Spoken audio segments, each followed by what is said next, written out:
Hello everyone. Today we are going to talk about the scripts, which is the collection of built-in MATLAB functions or functions and commands that you may create, and you can run all of it as one collection. You can run it in sections, you can run it line by line, you can debug it, and so on. So we're going to talk about the MATLAB editor and some very basic commands like input command, display command, fprintf command, and we basically going to focus on very basics of writing MATLAB scripts. So if we come here to the home tab in MATLAB, you can either click on new script or click on new live script. We'll talk about live scripts separately. But basically, live scripts include the results of running your code, for example, plots and everything in it, and you can publish it as a PDF file, HTML, and so on. So these are a little bit more interactive, and these are very good when you want to, let's say, submit an assignment, a report, or something. But for our basic needs, we might just go with a regular script. You might also go under new, or do a Control-N to create a script, okay? But we have also functions and so on, classes, projects, and so on. But these are higher level tasks. The first thing we want to do is to create a what? A script. So we either click here under new, or do a regular script, or do Control-N. Another way you can do it is, so you see here, if I say new script, it opens MATLAB editor window for me, in which you can write your commands and then run it just like you're running a music file, correct? By F5. Now this editor window, as you can see, for me, it is undocked, so it is not attached to the rest of the windows. But if I want, I can go here on this top right triangle and expand it and say dock it back. If you do that, then the editor will go on the top of command window, and you are going to have 3 new tabs added to MATLAB: the editor, the publish, and the view, okay? But mostly we are going to focus on editor. And so as I said, this is one way to create a new script, correct? Or do Control-N, or you can simply type in the command window edit. If you do that, you will get the same thing, and if you want, you can undock it and visualize it as a separate window, so you can what? Maximize it. So you say undock it for me, and now you see this can be maximized, minimized, separately checked, as you can see, as a separate window. Good. So now I have this blank area in which I can type in any command that I want. So all of the commands that you previously made in MATLAB, like x equal 2, let's say y equal 3.4, so on and so forth, correct? If you wanted to clean the screen, CLC. If you wanted to clear the workspace, clear. You wanted to close open windows, you say close all, or close, and so on and so forth, correct? So whatever you typed in the command window, now you can what? Type them all in this editor, and then you're going to save it. Now to name the M file, and as you can see, the extension for scripts is .m. .m means an M file, a MATLAB, a bunch of MATLAB code. And what can you use for the name of this file? Well, anything you want. Similar to the name of a variable, as long as it's a combination of letters, numbers, and underscore. You cannot use space. It's not like Microsoft Word that you can say, for example, first example, right? You cannot do such a thing. MATLAB is not going to like it, right? Once you try it, say, hey, what are you talking about? I do not like spaces, only letters, numbers, and underscore, and you better start with the letter, right? Just like variables. But other than that, no limitation. Call it whatever you want. So if you want to call it like this, first example with underscore, and save it anywhere that you want. So let's say under downloads. Now, if I want to run this, instead of typing everything in the command window that we did, all I need to do is now click on this run command, or do an F5. Now, if the current directory in MATLAB is different from the folder you saved your file in, then MATLAB asks you, hey, do you want to add the folder that you saved this first example, which is downloads for me? Do you want to add it to the rest of the folders MATLAB recognizes and run from? Or do you want to change your current directory to that folder? So say, hey, change it from right now, which is MATLAB under document, to what? To downloads, where I can see this M file, first example, correct? So there we go. And now, if you can look at my workspace, you see the result. The screen was clean. It was all clear, the workspace. Any window that was open, there was nothing, but you can close them. And then what? X is 2, Y is 3.4. So now, to do it, to show you that these 3 lines also were working here. So I add some more thing, right? So I have something in the screen now. I added a variable, and then I create an open blank figure window for you like that, right? So now look, when I run this, the Z is gonna go away because it's not in this collection of M files, and the workspace is cleared here. This set of commands in the command window will be cleaned up, and only you will see X and Y which are declared in this M file. So look here, the open window is gone, Z is gone, the window is cleaned, correct? Yes, so that is how you run the whole M file. Now, sometimes you do not want to run the whole collection of commands, right? Sometimes you want to run it line by line or in sections. For example, let's say here, I only want to run the first line, basically do the cleanup, okay? But not assign X and Y yet. So how can I run a line or a collection of lines, right? So the thing is this, highlight the line or the lines you want to run. Let's say I only want the first line. So I highlight the first line, and then from your keyboard, use F9, which is run selection. So look, I did F9, and these lines 2 and 3 did not run. I don't see X and Y, but the cleaning was done. Now let's say I only want to run line 2. So I highlight it, again F9. There we go. Only X is there, Y is not. So if you want only a selection that you highlight and run it, use F9. Okay, that's one thing. And there are some others that we're going to talk about. Now, sometimes what you do is your code, you want to run it in sections because each section of your code is doing something specific.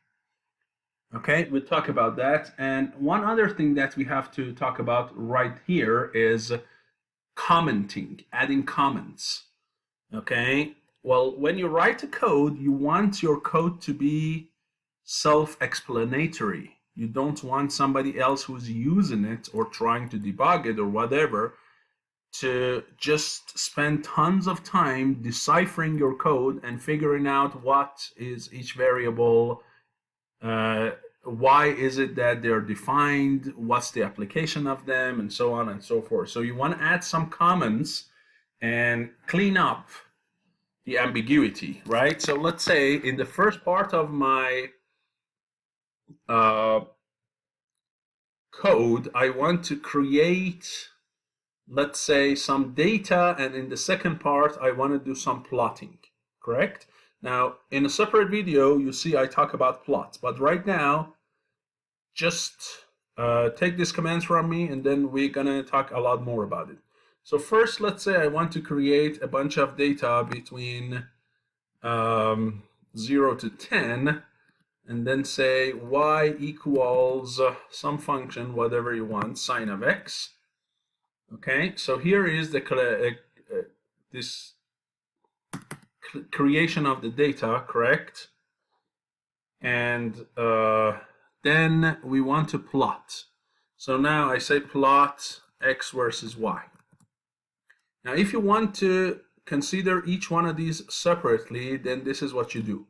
You come here, and above this declaration of data, you use a person sign. Any line that starts in MATLAB with the person sign is a comment. So I say declaration, correct? Data, or assignment of data. And then in the second, above the second command, the plot command, you say what? You say plotting or data visualization, whatever you want.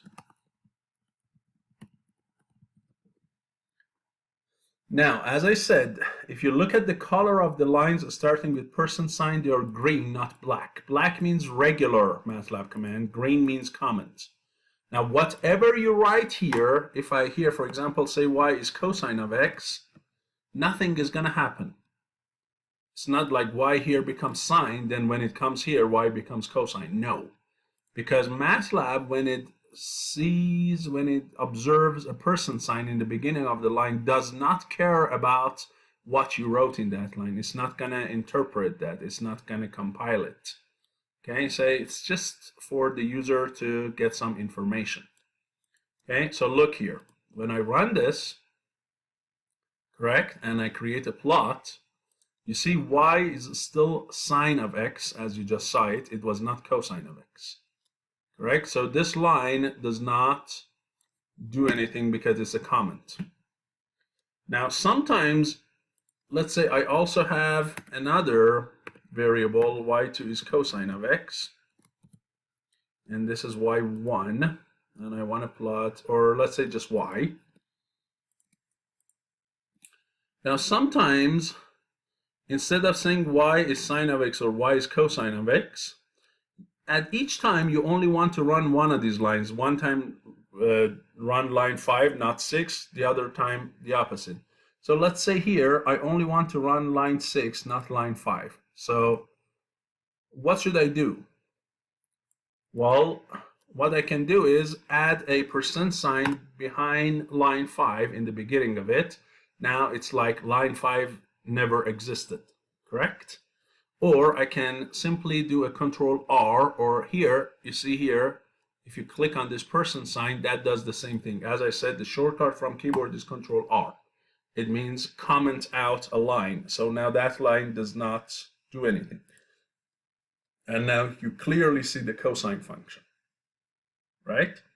So you can comment out any line by Control R.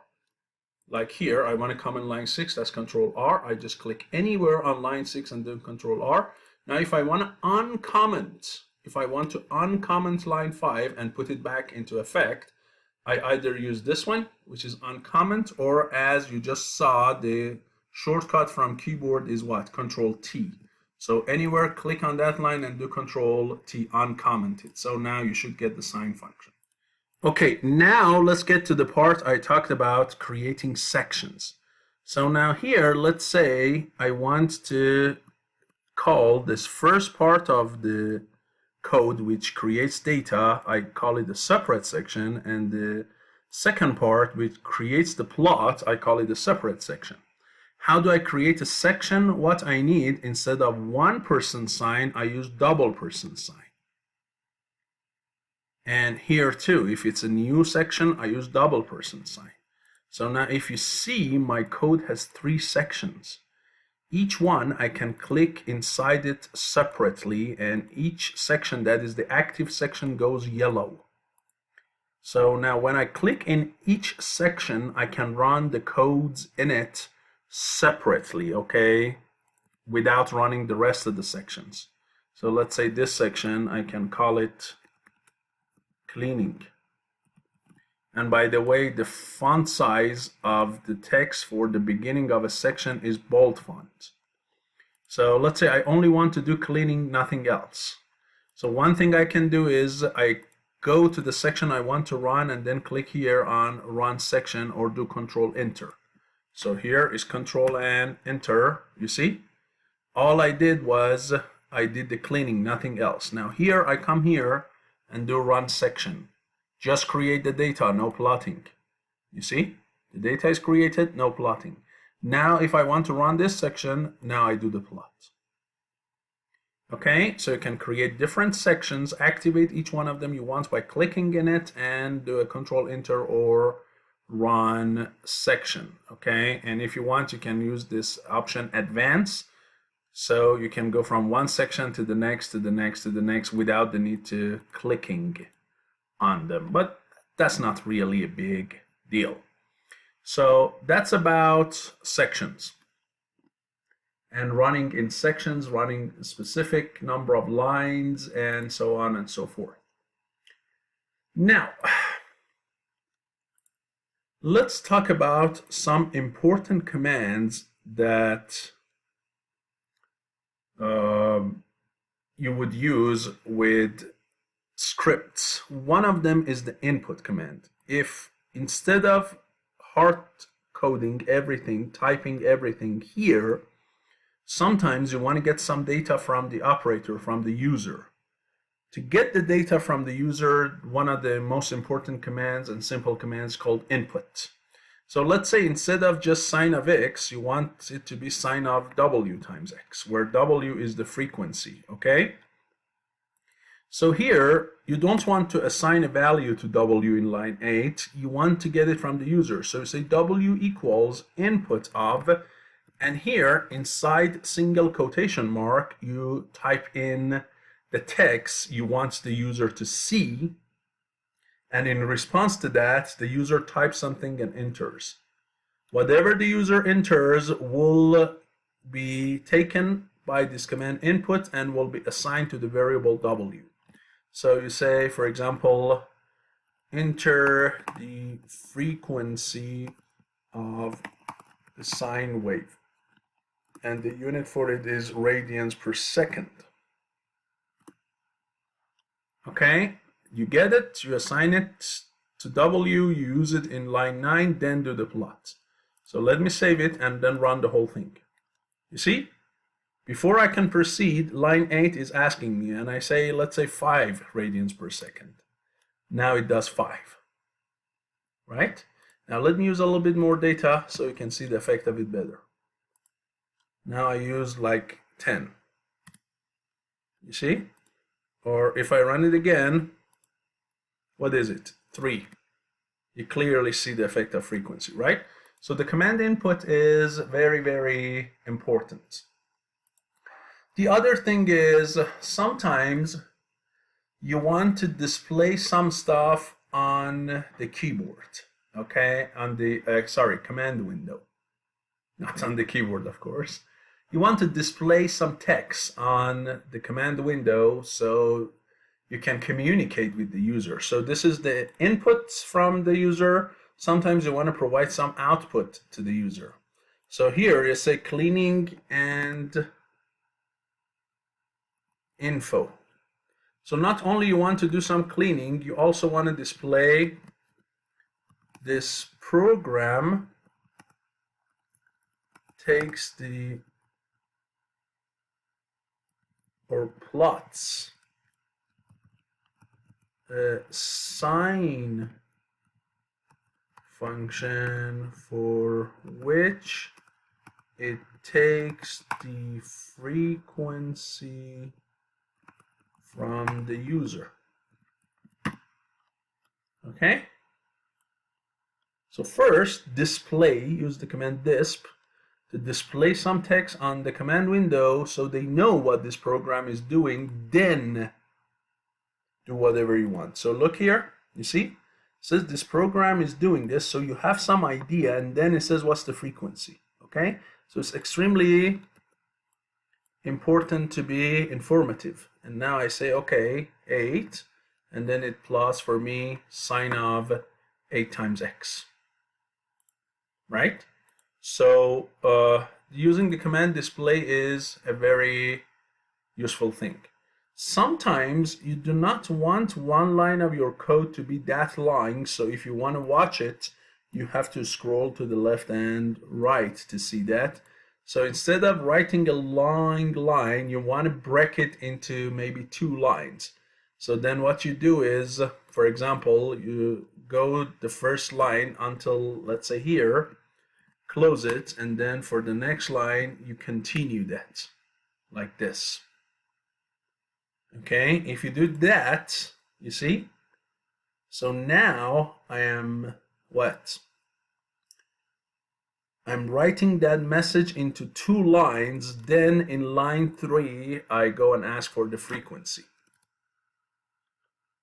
Sometimes maybe you want to show a gap between these 2 lines which talk about the program and then this line which is asking the user to provide the frequency. So how can I do that? If I simply say display and then inside the display I do nothing, just empty space, do you think this would do any job? You see here, I ran it, correct? And 1. You see, it did not do that. So although I said display something for me, didn't do it. But remember, if you want to say don't do anything, these 2 quotation marks should not be attached to each other, right? Because I'm doing single quotation. So after the first, do not immediately type the second. Create what? Space between them. Now it really creates an empty line for me. Right? Oh. By the way, right now what's happening? I wanted to run it again, but the previous run that I did is still incomplete, right? The previous run, when I clicked on the run previously, still waiting for me to enter frequency. But I changed something and I want to run it again, but still it's not gonna do the new run for me. Still the old run is waiting for me to do something. So before that, I can stop the previous code from running so I can run the new code. How can I stop the code from execution? Yes, if you remember, the command I made for you in the previous lecture was, not I made for you, I told you, is Control-C. So if you do a Control-C, you see, now the previous line was stopped. Now that's the new line, and now I say, let's say 6. Okay, so with Control-C, you can stop the running of the previous version of this code. So, okay. So far, I assume you know how to work with the command display for showing a text, work with the command input, and so on. Now, sometimes you want your display message to be a little bit more complicated in terms of what it can show, right? For example, you don't want your command to only show pure text. Sometimes you want your command for displaying to show something that has variables in it, like W, and some text in it, like this. So you want to combine strings and variables all as a simple text that you can show on the screen. You can do that with display. You can also do that with fprintf. So for example, when I get W here and I do the plot, data visualization and display of the function criterion. Not only I want to do this plot, I want to also say to the user that this is the function y equals sine of, let's say they enter 6, sine of 6x, or if they enter 4, I say this is y equals sine of 4x. How can I do that? One of the commands you can use is fprintf. Now fprintf is a command that you can write a text to a file. Okay, in general, you provide a text, you create a text, and you write that text to a file. Later, when we go to file IO video, I'll talk more about this command. But if you do not provide the name of any specific file, you don't say, hey, write this text to what? My first sample.txt, don't provide any output, then the default output for fprintf will be the command window. So here I do not provide the name of any file like my file.txt and some text. Okay, I'm not going to do that, because if I do, then this text will be written to that file. I remove this, so now whatever I type here will be written to the command window. Now what can I do with fprintf? I can combine variables and text all together. How? For example, I say plot of function y equal sine of w times x. But remember, this w, if I do it like this right now, what happens? If I do it, I type in any number for w, like 5, but it says what? This is plot of the function y equal w of x. It did not replace w with the value 5 that I entered. Why? Because if you see, this whole thing is inside the quotation marks, and the color of everything is purple. Purple in MATLAB means pure text, which to MATLAB, it kind of acts similar to the comment line. MATLAB does not process anything here. Whatever you type inside quotation, it directly will display it in the command window or write it to a file. It does not process, hey, this W was something. No. This W is a text W, this is a variable W. These two are two different things. By the way, the cursor is not gone to a new line like this. The cursor is at the end of the line of the text. So it did not do what we call a carriage return, and it did not go to a new line. How can I force it to go to a new line? I need a \n. Now when I do this, at the very least, although it does not replace value of W7, but at least it takes the cursor to the new line. So that's good. But how can I bring the value of W in line 12 and plug it here? Well, here I use something like %d. And then at the end of it, I say W. Now what's the difference this time? At the location of W, I did not specify W. I say whatever variable that is going to replace here is of a specific format. What format? D. D means what? Means an integer that can have sign.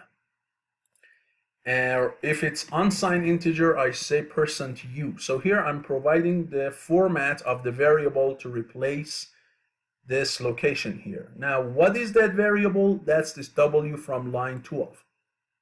Okay, this guy from line 12, which by the way, when you click on W in one part of the code and highlight it, any other instance of that variable in the code will also be highlighted. So that's a good way to find a variable in your code.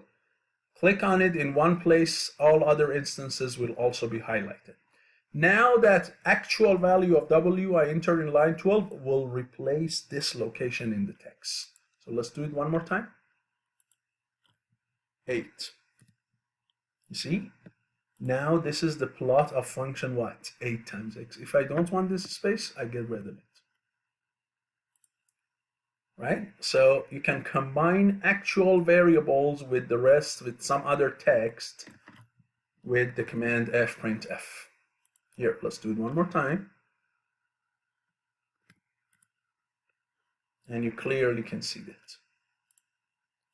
Right? So easily, I can do a bunch of things. Now here, if I want a gap again here, can I create a gap with fprintf, just like I did here with the display? Can I? So if I say fprintf, and in the fprintf, I also say something like this. Do you think it would give me the one line blank? Well, let's see. It didn't. You see?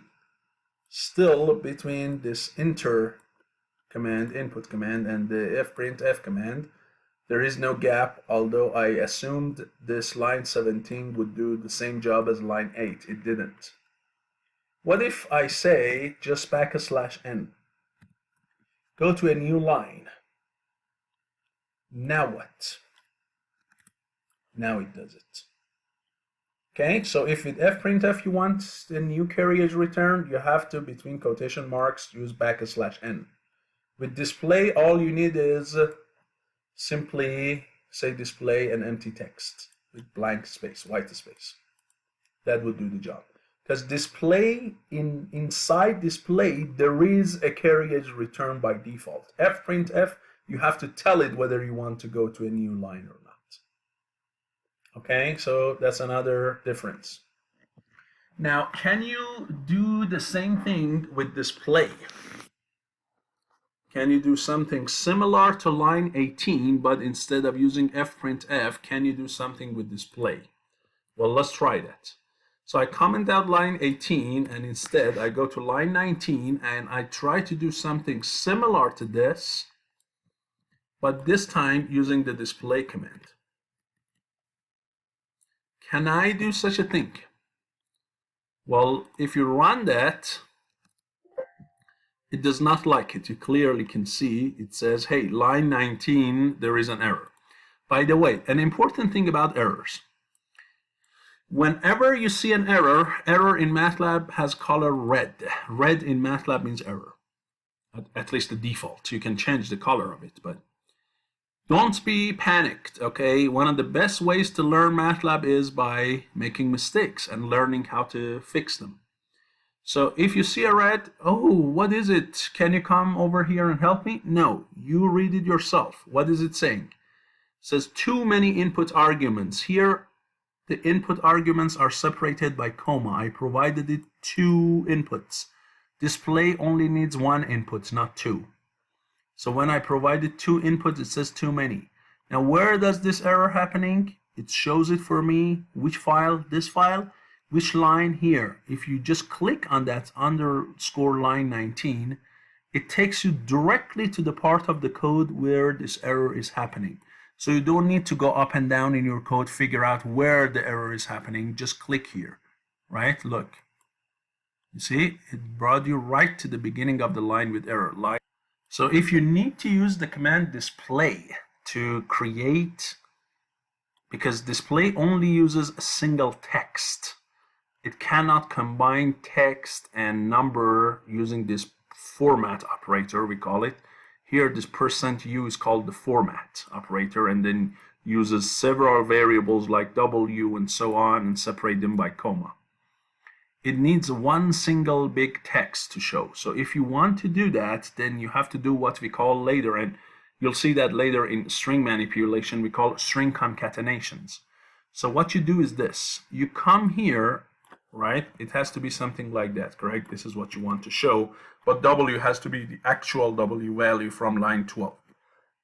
So this portion of it, which has no w in it, you separate. This portion of it, which again has no variable w in it, you separate. Now this w itself, which has to get its value from line 12, and this is not a string, right? Because if it was a string, it would be purple. When you want to convert this number w to string w, there is a MATLAB command called num to str. As I said, we'll work on this in a future lecture. Now, this command will convert your number 3, 4, 5, whatever it is, into equivalent string. And now this string, and this string, you can attach together, put them side by side by simply putting them in a bracket. Right? Remember, in bracket, if we said 1, 3, and 5, what am I doing? I'm putting number 1, number 3, and number 5, concatenate them, put them next to each other, and make a vector. Now here, instead of 1, 3, and 5, I'm using 3 pieces of text, string, characters, instead of 1, 3, and 5. And then what? Put them next to each other. So this thing here is called string concatenation. Okay, this is called string concatenation. And you can do that if you want. That would do the job of line 18. So look here. What frequency do you want? 5. You see? Now that display line 21 is doing the same job.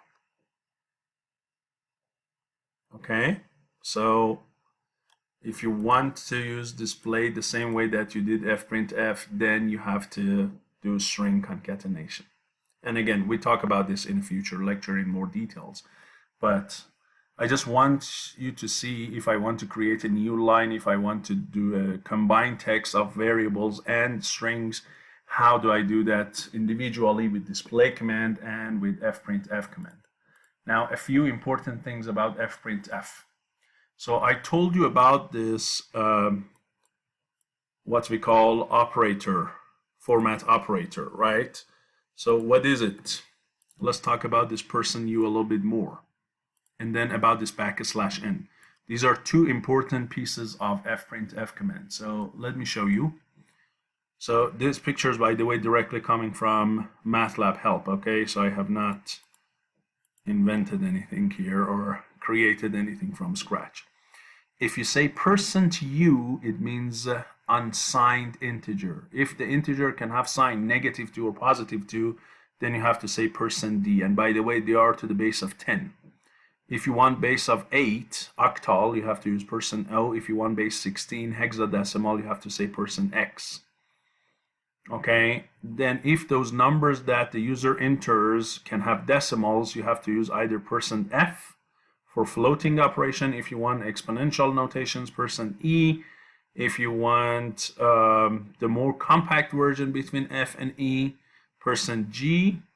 And if they are strings, if it's a single character, you can use %c. If it's more than one single character, it's a string, use %s.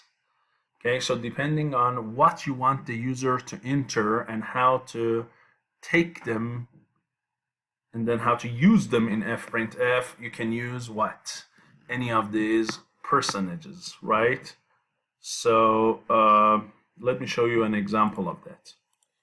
So here, maybe the user in this line where you're asking about an input, for W, the user uses a negative number. Instead of 5, it says -5. What can happen? Let's do that. So here, what's the frequency? -5. Well, what happens here is sine of -5x, which is basically negative of sine 5x. So you see the whole thing is mirrored about the x-axis. No problem. But look at here. You see? It's quite messed up, isn't it? Last time when I did 5, it was simply 5 times x. Now when I say -5, it doesn't like it. Why? Because it is expecting the W number to be what? An unsigned integer, while it actually has a sign of -5. So it is showing it in a format that is probably not so pleasant looking. Now if I say %d and x, what happens? You see? Now it is expecting a signed integer, and when I enter -5, it doesn't have any problem. Okay, so that's how this format operator matters. The other thing is about those backslashes that I mentioned for you. What are those? So let's talk about those. So for example, I told you \n means a new line, correct? If you want to add a tab, use a \t. If you want a vertical tab, \v. If you want to use a backslash in your text, you have to use double backslash. If you want the single quotation mark, then you have to use double quotations, right? Let me show you what I mean by some of these. So for example, here you're showing a text, correct? And then in this text, you actually have some backslash in it, right? Like what? Like, let me not use W or anything here, but Let me change the code for you to something different. So you see what I made a mess here by assigning epsilon to 3. It's not a good thing. So here, let's say I ask for A, then I ask for B, and enter the first number. I call it A, then I say enter the second number, I call it B, and then I say fprintf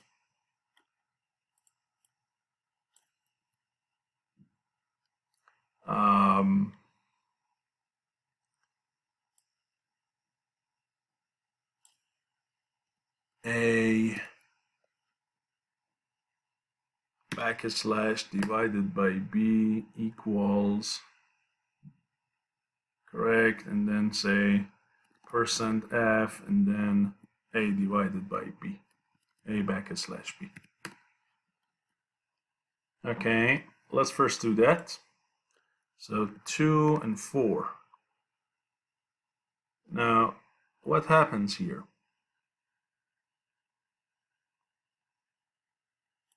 Do you see? It just says 2. It did not show this portion of the text for me. A / B equals, it did not show that.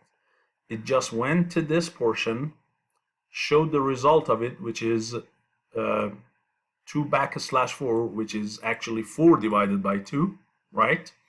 And showed the number. It did not show A over B.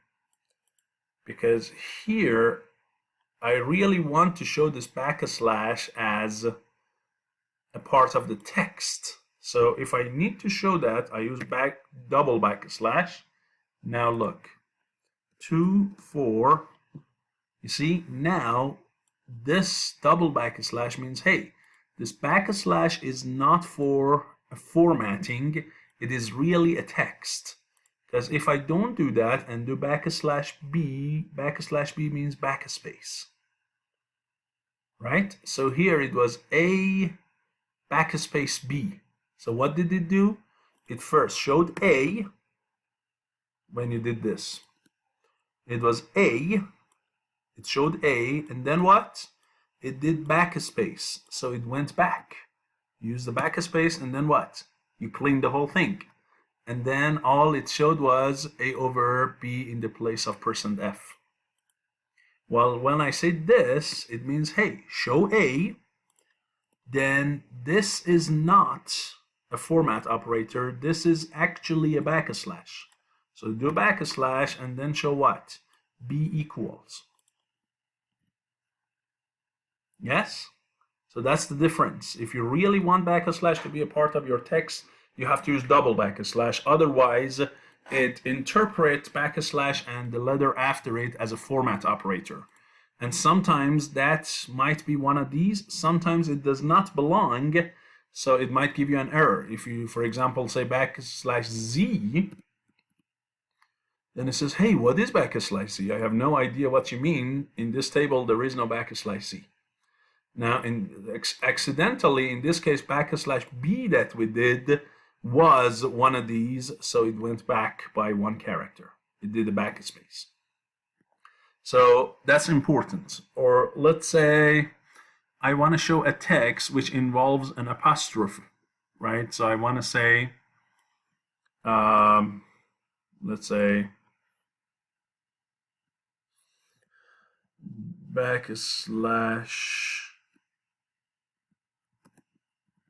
operator's value is, right? So I'm using apostrophe S to use position, to show position, but the problem is when I do this first quotation mark, it closes the first string, and now this part is left out of the string. So what happens here? it's gonna give you an error because it says, hey, what are you talking about here? This portion is not a text, and you want me to show it with fprintf? I cannot do that. So this portion, as you can see, there is a zigzag red line, which means there is syntax error, and it says invalid syntax. So if you really meant to show apostrophe s, then you have to use 2 of that. Okay, so you had to do something like this. Now it says operator's value is, and then %f a over b. So look now. You see, it only shows one of them and uses this other one to just tell MATLAB, hey, use just one of them. This is not a quotation to end the text. This is a portion of the text. Okay, so you clearly see the meaning of double backslash. One other thing that is important is about f. So when we said here %f, right, we said %f, it means floating. And when I use %f here, it uses for me one number here and 6 decimals. What if you don't want to show 6 decimals? What if you want to show less? By the way, let me use a \n so it goes to the new line after executing the code. So let's say here, I say 2 and then what? 7. The result is 7 by 2, which is 3.5, and it is shown it with what? With 6 decimals. Maybe I only want to show it with 2 decimals. Do I have any say in changing the number of decimals or the size of this floating format? Yes. Instead of just saying %f, what if you say %32f? So here I'm using a number, the dot operator or decimal point, and another number. What's the meaning of this when I do that? Look. You see here, now I get 2 decimals. Why? Because here I use 2.2. So what's the meaning of 3? 3 means the whole length of this text you're showing should be 3 numbers. And it is 3 numbers. How many decimals should you use? 2. Now you might say, what if the number instead of 7 was bigger? What would happen? So let me run it one more time. Look at the result. So 2 and 55. Now it says 27.50. Now what happened? You still have 2 decimals. So what does 3 mean here? You see? Apparently this is 4 characters while you only said 3, correct? You get 27.5. Now what if you said this is 6? Look, I just want you to decipher it yourself. Do you see something is happening here? Probably notice that. I get 2 spaces, right? 2 white spaces. If you don't get it, let me use bigger space. Let's see what happens now. Now you see better, probably here. So what happens when the number of total characters is more than what you really need? Here, the number has 50 for 2 decimals and then 9 total characters. So how many characters is this? That's 0, 5, 7, and 2. By the way, decimal point also counts as 1 character. So this is 5 characters. 5.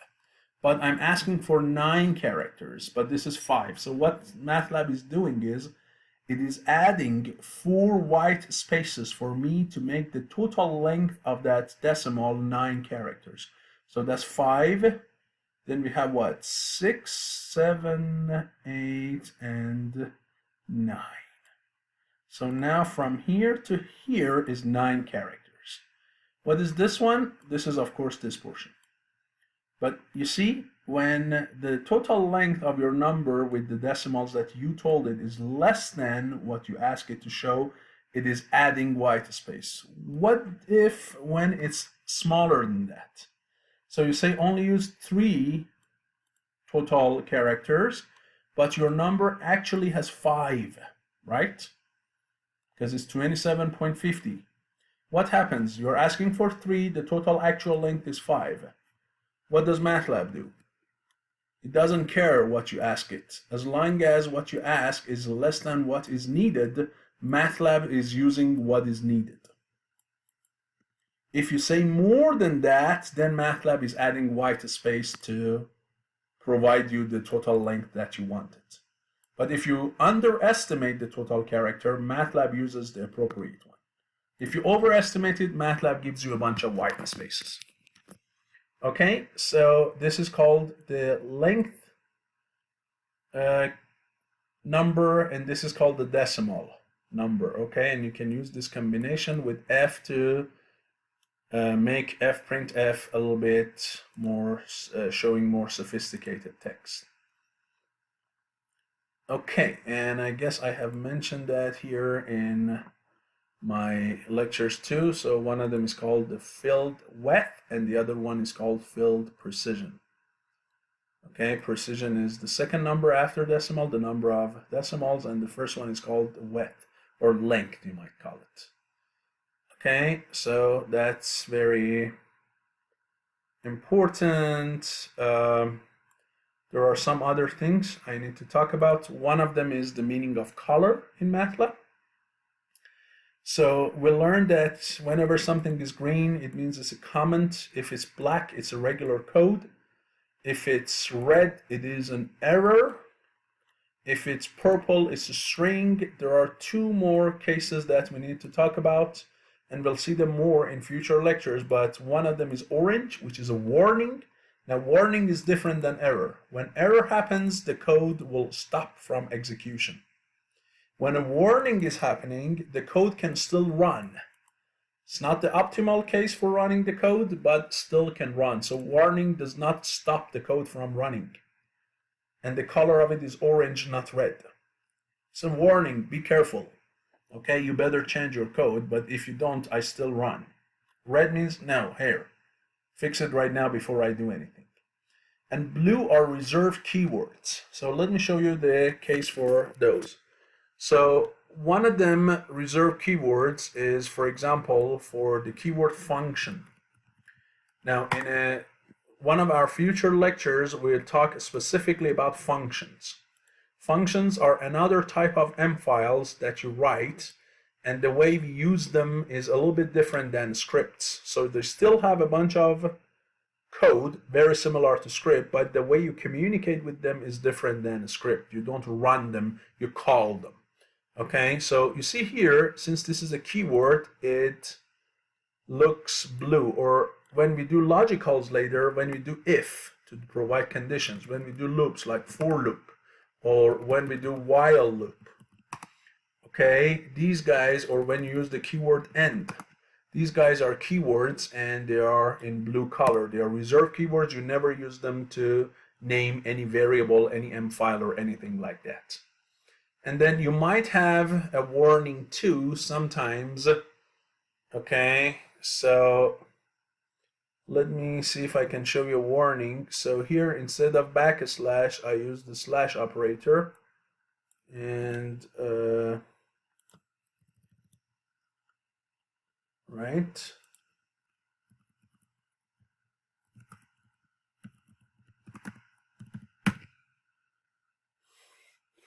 Okay. So for the next number, I say 0. So I'm dividing 4 by 0. You see, it did not give me, I expected something like a warning, hey, division by 0. It did not happen. It's simply giving me infinity.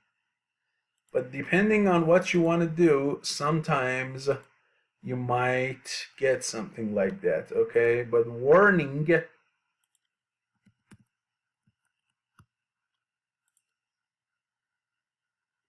is, as I said, the color is orange, and MATLAB shows you something like this.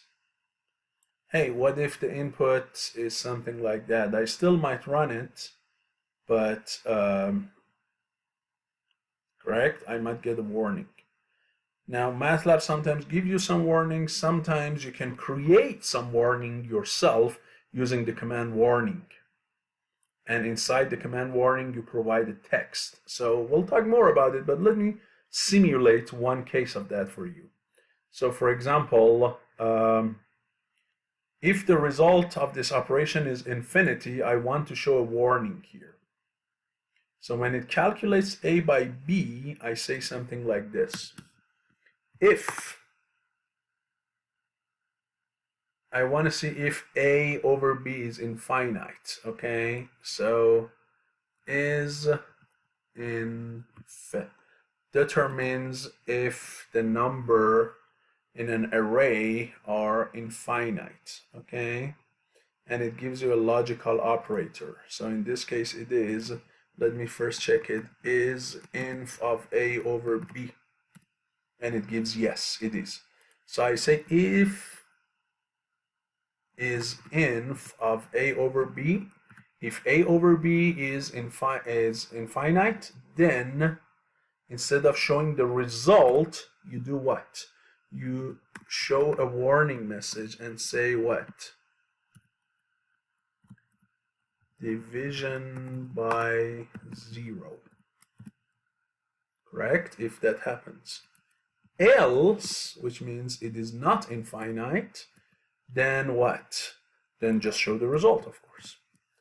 Now this if else end, we'll talk about it in more detail later on when we go to conditionals. But here, again, I'm checking a over b with infinity. This is a logical command.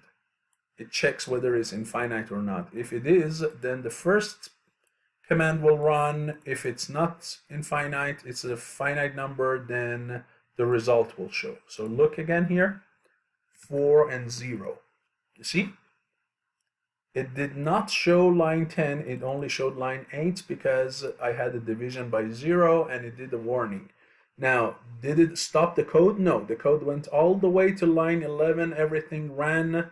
Still a over b is calculated for me, but line 10 was not run because I used if else if.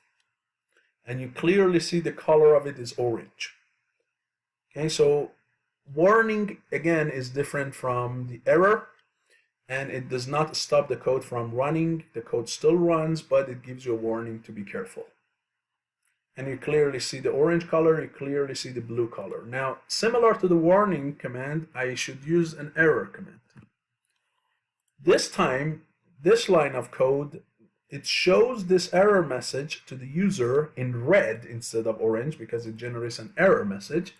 And also, it should do what? Let's see. 4 and what? 0. Boom. Now the code is not executed all the way to line 10. Okay, if you want, let me show you something to prove it to you. Z equals 3. Right? Let's run it one more time. 4, 0. You see, line 13 was never run. I could never get to after line 8 because it stops right at 8. Well, if I do a warning here, line 8 and the rest of the code will run without stopping. So look, you see Z is still created. So that's the difference between error and warning, and that's how to generate them if you want to, using the error message and the warning command. So that's the meaning of colors in MATLAB. I can talk a little bit also about understanding errors and debugging errors. Well, yes, let's talk about that too because that's important, and then later we'll go to more advanced stuff. So let's talk a little bit about debugging. So when you get an error, correct? When you get an error, as I said, the first step is do not panic, right? If I get a 7 and a 0, boom, the code stops. Click here to figure out where the error is happening.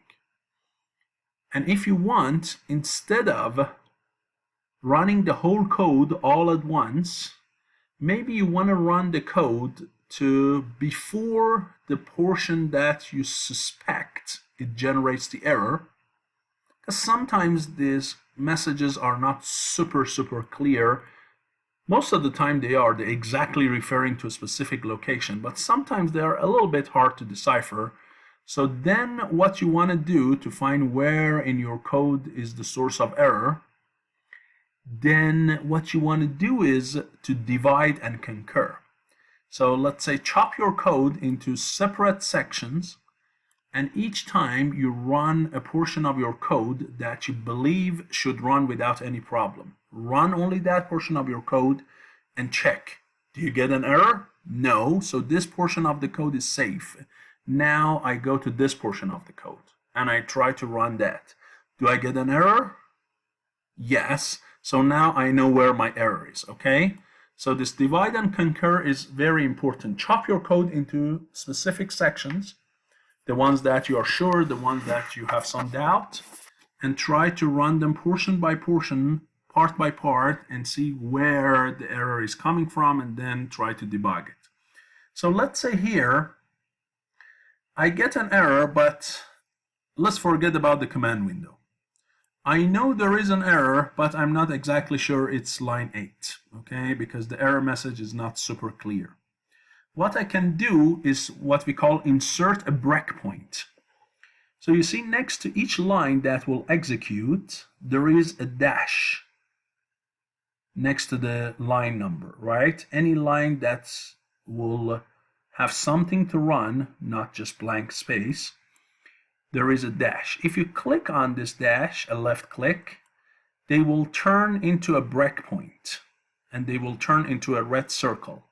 Or if you want, you can go here and create a breakpoint. That's the same thing. So I click on line 6, right?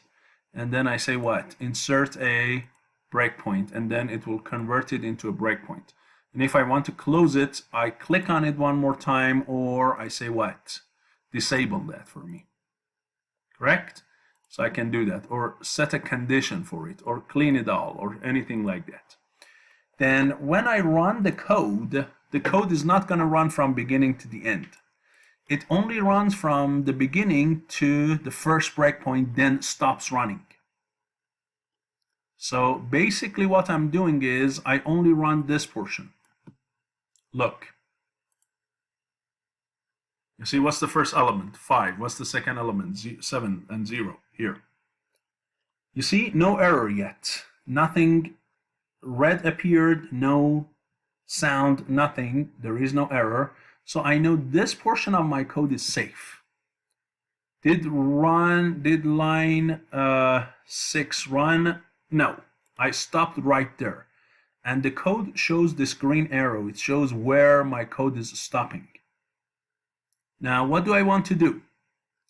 Do I want to run the rest of the code, or do I want to, again, chop the rest of the code into 2 parts? Yes, maybe I'm expecting that there is an error here.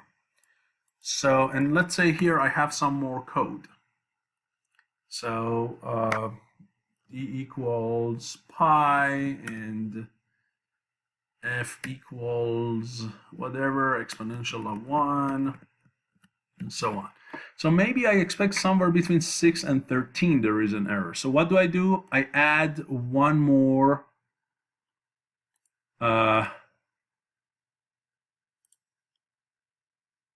breakpoint at line 13. Now look, it stops at 6, so far I'm good. Now I want to run the next portion of the code between this breakpoint and the next breakpoint. What should I do? Here I have some commands up here. This one is called step. Step means run the next line. Correct? Just the next line. But if I go under continue, continue goes to what? Continue goes to the next breakpoint. So look here. I say what? Continue. Means only go to which line? From 6 to 13. Don't do after 13, just from 6 to 13. Go from one breakpoint to the next. And it did. And I got the error. And lines 13, 14, 15 did not run. right? So continue again means what? Go to the next line of error. And it did. And I got the error, so now I suspect my error is here. Good? So that's what continue means, go to the next breakpoint. Right? Now, let me get rid of this error for a moment. Make it a warning so it doesn't... Let's say I found it, but I just want to show you what the other stuff about breakpoints mean. So here I run it again. I'm stopping at line 6. If I say continue, it goes from 6 to 13. If I say step, what happened? Just jumped from 6 to 7. It did not run the whole section. It just went to line 7. I'm going line by line now. 7, 8. You see? Now when it jumped to 10, this warning appeared because it ran. And then it ended. Now if I say step, it goes to what? To the next breakpoint. And now I can do step. So breakpoint means if I click on the run, it doesn't run all the way. It just continues from one breakpoint to the other. Step means don't care about the breakpoints really. Go line by line. Correct? So these are different ways to move between the lines. Run to the cursor you can have. So you can click your cursor somewhere and then say run to the cursor from the beginning of the code to the cursor, right? Go and run, correct? Different versions, do the continue that we talked about, pause on errors, pause on warning, so on and so forth. And you can clean up my breakpoints after I find the location of the code with the error by just clicking on them. And to get out of the debugging mode, because right now it's the debugging mode, I'm looking between the breakpoints. If I want to quit this debugging mode, I simply click on quit debugging. Now, how do I know my MATLAB code is in the debugging mode? By looking at the cursor. If your cursor, instead of these two bigger than signs, there is also a K and two bigger signs, the code is in the debugging mode. So just by looking at the command window, you can also find out whether your editor M-file is in the debugging mode or not. So again, look at the cursor here. Now look. You see? And I can close them, I can clear them off, and this is good to chop your code, divide and concur, right? So these are another important thing. One other thing I want to talk about is run and time. If you click on run and time, what it does a execution time analysis on your code. Okay, so it tries to time your code and see your total runtime of the code and whether there are parts in it that you can modify to make your code a little bit faster. Okay, because right now it might not be super important. Hey, why do I need to change my code? Why do I need to make it faster and so on and so forth? Well, as long as your codes are this simple, you don't care about it. But when your code has tons of calculations and you want to run it fast in real time and so on, then that's where it matters. And we talk a lot more about making your code better, faster, about doing this profiler and finding which portions of your code are taking tons of CPU time and computations, whether we can do anything to modify them. We'll talk about them later. We'll also talk about the commands tick and tock, which when you run them, they show you the execution time between themselves. So when you put tick and tock around any block of commands, it shows how much time that portion of the code will need to run. Okay, so we'll talk about it in more detail, but only this portion of the code needed about what? About 0.7 milliseconds, right? Now, if I want, I can bring this tick to the beginning of my code, and then it shows the whole code execution time, okay, which is about this much of time. Now, if you run it one more time here, you're not going to get the same number. It's not going to be perfectly the same thing. Look.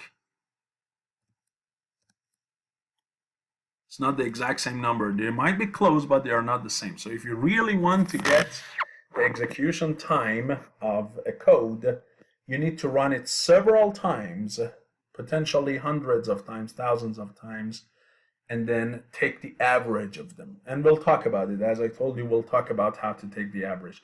What the profiler does, it actually runs it several times for you.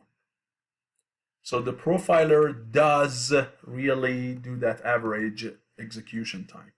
So when it says my execution time is about 2.60 or self time is about 2.596, that's not from one time running of the code, that's from several times. Okay, and then you can go into a portion of that and look at them, right? So here you can see what is taking your time. So out of 2.6 seconds that your code took, about 2 seconds of that just was for the input commands for A and B.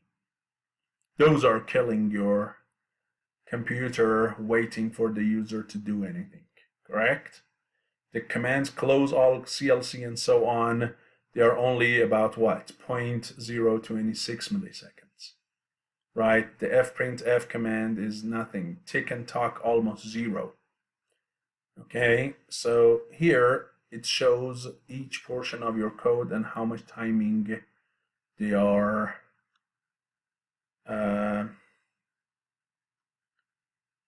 taking, how many times you are calling each one of your commands, and it might also give you some suggestions like, hey, use clear instead of clear all. That could be faster, and that is happening in line number 2. So maybe next time you say just clear, and you see here it is showing also a suggestion with red zigzag. So just say clear, not clear all. Now this time when you run it, and if you do the profiler, now it should be a little bit faster, and you clearly see it is faster. Why? Because I tried to use clear instead of clear all. So now I'm going a little bit faster. Okay, so then here you can highlight the portion of your code for how many times each thing is called and the runtime and everything. So this profiler is a good start point to make an analysis on the runtime of your code. We learn about debugging code basically by inserting breakpoints. Later we'll talk about try and catch and some other important commands in MATLAB, but I just wanted you to have some basic idea. By the way, I mentioned that you have to use a loop to do that and run this tick and tock command so many times to take an average. If you want to do that yourself, let me, although we are not in the loops yet, but let me show you, since I do really think it's better to show it here than in a separate video. So here, you see, I made my code a little bit simpler, and this is the elapsed time for it. If I run it one more time, the number is not the same. You see, each time I run it, the number is clearly changing. Now I want to run it a bunch of times, maybe 10, 100 times, and then take the average of all these random numbers appearing to have a more trustable number, or a median of them or something. So how can I do that? Well, if instead of simply saying tick and talk, you say t is equal to talk, now you're not only showing the elapsed time on the command window, you're storing it in this variable t. Look. So now t stores that elapsed time instead of just showing it on the command window, right? So now I'm storing it in t, good. Now can I do this a bunch of times? Yes. So look, here I say this. I say for I equal 1 to 100, right? For 100 times, and again, we're going to talk about loops later, run this portion of the code, or this bunch of commands, 100 times. Each time you store the elapsed time in this variable t, and since you want 100 values for t, it's better to store t as a vector, not as a scalar. So you may say t number I equals talk, and then end.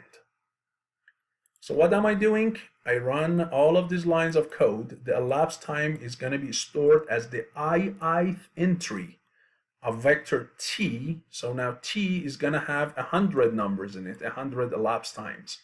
And then at the end, I can show the mean of vector t. Okay, now here it says, what are you talking about? I don't like it because probably this t is going to be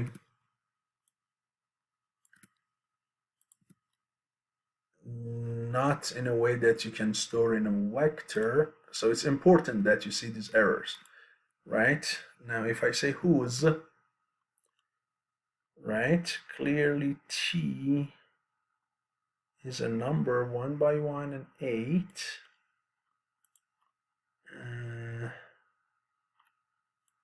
Now let's do it like that. You want to make sure you debug your code. So now the second number in t is replacing the first number. So when I say tii, it does not like it. It says it changes its size, that's fine. But it is not happy about me using II here. Okay, although I mentioned it up there. So let me just call it t,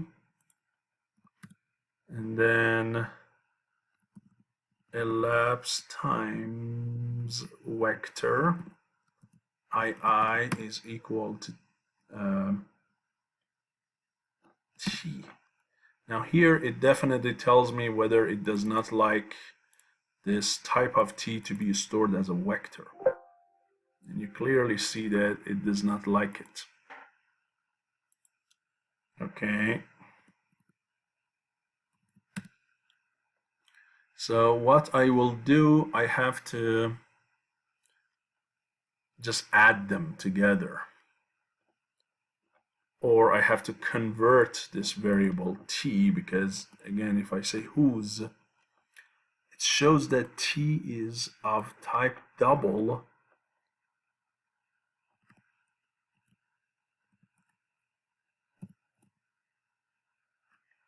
Okay. And number 1 of that is 0, so I'm doing pre-allocation. That is very interesting here.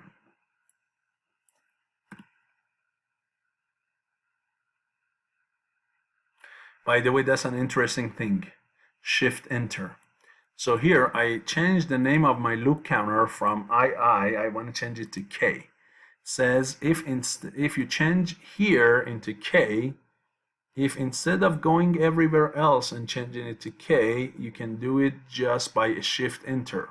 Because you might have so many instances of that I in your code, and instead of doing a find and replace here, which you can do, correct? Say wherever you have I, you do a K.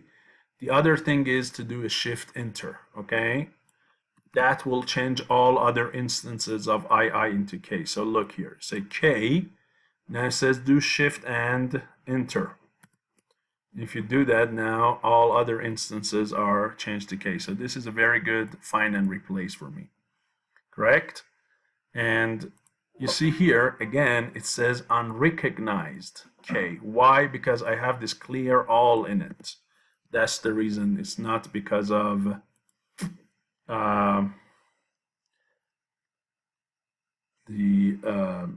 so let's call it TT and mean of TT. Now it should be good. There we go.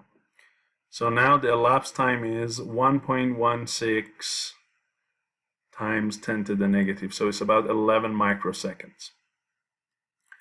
Okay, so the reason was the clear all, really, because it was cleaning up my loop counter, and that's fine. And you see here, I could run it 100 times each one. I save my elapsed time into this variable TT. Even if I want, I can eliminate that middle line 7, directly save it to TT, and then look at mean TT. And even here, you see, although I'm doing 100 runs, still this number is changing every time. Okay, so if you really want, you have to run it a lot more times so that your number does not change super crazy. Okay, because these are not fixed execution times. So this is about tick and tuck a little bit, profiler, breakpoints, comments, run sections, and so on.